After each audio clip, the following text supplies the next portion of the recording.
اور کافر کہتے ہیں کہ بھلا ہم تمہیں ایسا آدمی بتائیں جو تمہیں خبر دیتا ہے کہ جب تم مر کر بالکل ریزہ ریزہ ہو جاؤ گے تو تم نئے سرے سے پیدا ہوگے؟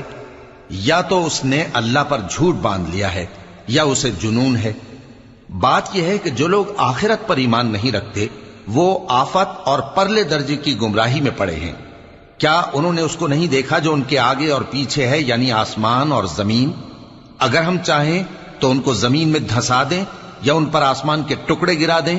اس میں ہر بندے کے لیے جو رجوع کرنے والا ہے ایک نشانی ہے۔ اور ہم نے داؤد کو اپنی طرف سے برتری بخشی تھی اور کہا تھا اے پہاڑوں ان کے ساتھ تسبیح کرو، اور پرندوں کو ان کا مسخر کر دیا، اور ان کے لیے ہم نے لوہے کو نرم کر دیا کہ کشادہ زرہیں بناؤ اور کڑیوں کو اندازے سے جوڑو، اور نیک عمل کرو، جو عمل تم کرتے ہو میں ان کو دیکھنے والا ہوں۔